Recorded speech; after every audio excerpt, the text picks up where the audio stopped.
बिस्मिल्लाहिर्रहमानिर्रहीम। अस्सलाम वालेकुम वरहमतुल्लाहि वबरकातुहू। देखिए, हमारा सबसे बड़ा मसला मैनेजमेंट का है और किसी भी काम में उसकी प्लानिंग के ना होने का है,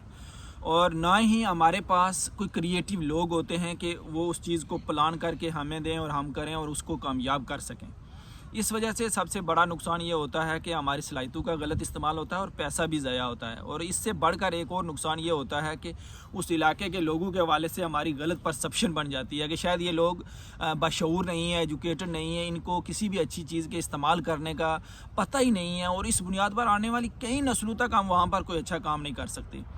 जबकि जितने भी डेवलपमेंट कंट्रीज़ हैं, जितनी भी वो कौमें जिन्होंने तरक्की की है, उन्होंने अपनी सलाहियतों का सही इस्तेमाल इस तरह से किया है कि उन्होंने एक इदारा बनाया और उसके पीछे एक पूरी टीम बैठाई। उस टीम ने पूरी रिसर्च की, प्लानिंग की, और प्लानिंग करके उनको बताया कि ये काम ऐसे ऐसे करना है। यहाँ पर यूरोप के अंदर और यूके के अंदर सफाई का एक बेहतरीन निज़ाम हमें देखने को मिलता है कि उन्होंने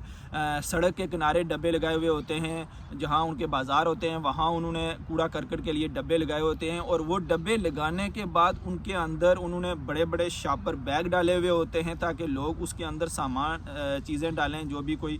खाने पीने के बाद है या कोई गला सड़ा माल है तो वो उसके अंदर डालें। फिर दूसरे दिन उनकी एक पूरी टीम आती है,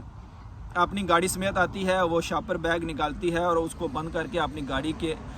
अंदर डालकर उसको उस मकाम पर ले जाती है जहां उन्होंने फेंकना होता है उस सामान को। इसी तरह वो लोग जिनके घरों के अंदर कुछ फर्नीचर वगैरह टूटा फूटा है वो उसको उठाकर सड़क के किनारे रख देते हैं। तो फिर एक गाड़ी आती है हफ्ते के बाद, उनका वो सारा फर्नीचर उठाकर उस जगह पर ले जाती है जहाँ उनको बताया गया है कि वहाँ पर इसको फेंकना है। इसी तरह घरों के अंदर जो चीज़ें इस्तेमाल होती हैं, लोगों ने घरों के अंदर अपने छोटे छोटे बिन रखे हुए होते हैं, उसके अंदर भी उन्होंने एक शॉपर बैग डाला हुआ होता है, और उसके अंदर जो भी कोई बचा खचा सामान होता है वो उसके अंदर वो डाल देते हैं। इसके अलावा जो प्लास्टिक की बोतलें होती हैं और जो पेपर होता है उसको वो अलग से संभाल के रखते हैं। ठीक है, तो इन्होंने अपनी हर गली के अंदर कुछ बड़े बड़े बिन भी लगाए हुए होते हैं ताकि जिन लोगों ने बोतलें फेंकनी है प्लास्टिक की वो एक अलग बिन में फेंक दें, अगर किसी ने पेपर फेंकना है तो वो एक अलग बिन में फेंक दें, और अगर घरेलू सामान जो बचा हुआ है, जो कोई खाने पीने और रोटी के जो टुकड़े हैं, वो एक अलग बड़ी बिन में डाल दें। इस तरह जो शीशे की बोतलें हैं वो उन्होंने अलग करके रखी होती हैं, उसके लिए एक अलग बिन रखा होता है, वहाँ वो फेंक देते हैं। इस तरह हर रोज़ या बाज़ ममालिक में हफ्ते के बाद उनकी गाड़ी आती है जिसने वो कूड़ा करकट उठाने वाली अलग गाड़ी आती है, वो उठाकर उसको उस जगह जाकर फेंक दिया जहां उनको बताया गया है। इस तरह प्लास्टिक जिस बिन के अंदर प्लास्टिक की बोतलें हैं या प्लास्टिक का सामान है वो अलग से गाड़ी आती है, उसको ले जाती है और उसको वो रिसाइकिल करते हैं। इस तरह पेपर वाली जो गाड़ी है वो अलग आती है, वो उस पेपर वाले सामान को उठाकर ले जाती है और उसको भी वो रिसाइकिल करते हैं। इस तरह शीशे वाली अलग गाड़ी आती है, वो शीशे की बोतलें और जिसमें वो जिस बिन में शीशे की चीज़ें या कांच की चीज़ें पड़ी होती हैं वो भी उसको उठाकर ले जाती हैं और उस जगह पर लेकर जाती हैं जहाँ उनको बताया गया है। इसके अलावा इनकी एक पूरी टीम है। बाज़ लोग होते हैं जिनकी आदत नहीं होती कि वो चीज़ खाकर उस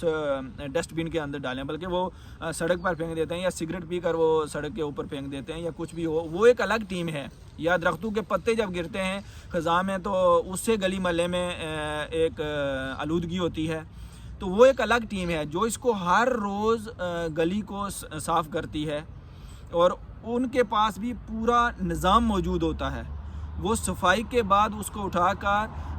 कागज़ जो शॉपर बैग होता है उसमें पैक करते हैं और उसके बाद गाड़ी में डालते हैं। गाड़ी में डालने के बाद उसी जगह ले जाते हैं जहां उनको बताया गया है। क्योंकि एक पूरा चेन है, एक निज़ाम है। चूँकि आज जो आपसे गुफ्तगू कर रहे हैं वो एक निज़ाम की बुनियाद पर कर रहे हैं कि जहाँ पर निज़ाम है वहाँ सलाहियतों का इस्तेमाल ज़बरदस्त होता है और पैसे का ज़या भी नहीं होता, तब जाकर कौमें तरक्की करती हैं। अब देखें, फिर ये लोग, इनके पास एक ये भी है कि हफ्ते के बाद पानी वाली गाड़ी आती है, उसके अंदर उन्होंने वो पूरे केमिकल डाले हुए होते हैं जिससे कोई गली मोहल्ले में कीड़े वगैरह ना पैदा हों, तो वो उनकी गली मोहल्ले को साफ़ कर देती है।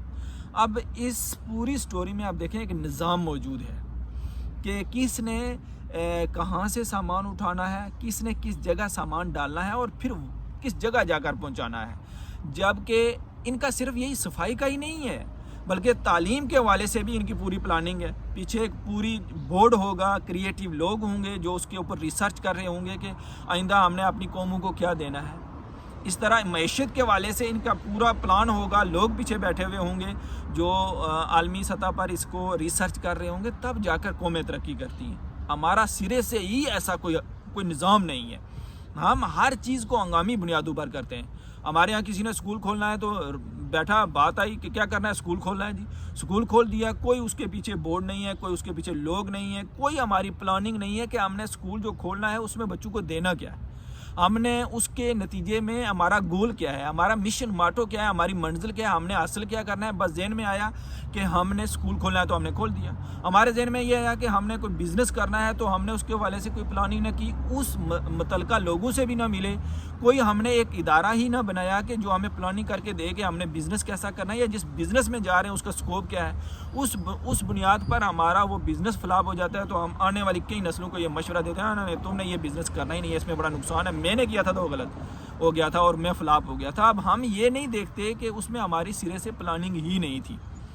صفائی کے والے سے بھی ہم یہ کرتے ہیں کہ چند ڈبے اپنے بازار میں لگا دیتے ہیں اور لوگوں سے کہتے ہیں اس کے اندر کوڑا کرکٹ ڈالیں، لوگوں نے کوڑا کرکٹ اس میں ڈالنا شروع کر دیا، ہوٹل والے نے بھی اپنا سامان ڈالا، فروٹ والے نے بھی، گوشت والے نے، کچھ عرصے کے بعد وہاں کیڑے پیدا ہو گئے اور بارش ہوئی تو ان ڈبوں کو زنگ لگ گیا، ڈبے ٹوٹ گئے، لوگوں نے اٹھا کر پھینک دیے،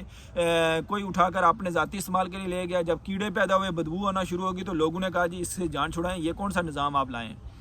بنیادی مسئلہ ہمارے ہم مینجمنٹ کا اور پلاننگ کے نہ ہونے کا ہے، اور پھر اس کے بعد ہماری ایک پرسپشن بن جاتی ہے اس علاقے کے لوگوں کے حوالے سے کہ یہ لوگ باشعور نہیں ہیں، یہ لوگ تعلیم نہیں ہے ان کو اور ان کے ہاں کوئی اچھائی کا کام ہی نہیں کرنا چاہیے، اور یہ بات ہماری آنے والی کئی نسلوں تک جاتی ہے کہ جی یہاں فلاں بندے نے ایک کام کیا تھا تو وہ فلاپ ہو گیا تھا، اس نے ڈبے لگائے تھے، صفائی کا نظام بنایا تھا، تو اب کوئی کرنا ہی نہیں چاہیے۔ حالانکہ ہم نے وہ ہنگامی بنیادوں پر اسی طرح کیا تھا جس طرح ہم اکثر ایک لطیفہ سنتے ہیں گنے والے کا کہ ان دوستوں نے رات کو سوچا کہ ہم گنے لگاتے ہیں، اور گنے لگاتے لگاتے ان کے ذہن میں خیال آیا کہ ہمارا ایک دوست ہے جو ہمارے گنے کھا جائے گا، اور اس کو جا کر انہوں نے مارنا شروع کر دیا کہ تم ہمارے گنے کھا گئے ہو، وہ گنے جو انہوں نے لگائی نہیں تھی۔ ہمارے ہاں سب سے بڑا مسئلہ یہ ہے کہ ہمارے ہاں کوئی پلاننگ ہی نہیں ہوتی۔ جب تک ہم چیزوں کو پلاننگ سے نہیں کریں گے ہمارے پیسے ضائع ہوتے رہیں گے، ہماری صلاحیتیں بھی ضائع ہوتی رہیں گی اور ہم ترقی کی راہ پر نہیں جا سکیں گے۔ اس لیے وہ دوست ہمارے جو بھی اپنے علاقے کے اندر اچھا کام کرنا چاہتے ہیں، کچھ لوگ ہمارے جو ہے نا وہ فری ڈرگ سوسائٹی قائم کرنا چاہتے ہیں، تو اس کے لیے انہیں ایک چند لوگوں کا ایک شعبہ بنانا چاہیے جو اس کے بارے میں ان کو چیزیں کریٹ کر کے دیں کہ کیسے اس معاشرے کو اس چیزوں سے پاک کیا جاتا ہے۔ جو لوگ اپنے بازار کے اندر صفائی کا نظام لانا چاہتے ہیں وہ دیکھیں اس کو کہ اس کے اندر شاپر ڈالیں، پھر وہ اٹھانے والے لوگ بھی ہوں، کہاں پھینکنا ہے، کہیں جا کر ہمارے ندی نالے ہی نہ بند ہو جائیں، ان کا استعمال کیا کرنا ہے۔ اس طرح جو لوگ ادارے قائم کرنا چاہتے ہیں، اسکول بنانا چاہتے ہیں، وہ اس کے پیچھے ایک بورڈ آف ٹرسٹی بنائیں کہ انہوں نے بچوں کی تربیت کیسے کرنی ہے، نیا سسٹم کیسے لانا ہے، ایجوکیشن میں کیسے آگے جانا ہے۔ معیشت کے حوالے سے اگر ہم کوئی بزنس کرنا چاہتے ہیں تو ہمارے اس شعبہ کے متعلق، اس معیشت کے متعلق، اس کام کے متعلق کچھ لوگوں سے ہماری جانکاری ہو تو پھر ہم ایک اچھا معاشی نظام بھی لا سکتے ہیں۔ اس لیے ہمیں یہ ضرور کرنا ہوگا کہ ہمیں جتنے بھی ہم کام کریں اس والے سے ہمارے پاس متعلقہ لوگ ہوں، ایک پورا نظام ہو، ایک نظام بنانے کے بعد ہم اس کو لانچ کریں، ہنگامی بنیادوں پر نہ لانچ کریں۔ اگر ہم اسی طرح ہنگامی بنیادوں پر لانچ کرتے رہیں گے تو نہ تو ہمارا ملک ترقی کرے گا، نہ ہماری سوسائٹی ترقی کرے گی، اور نہ ہی ہم لوگ ترقی کریں گے۔ بہت شکریہ، اللہ حافظ۔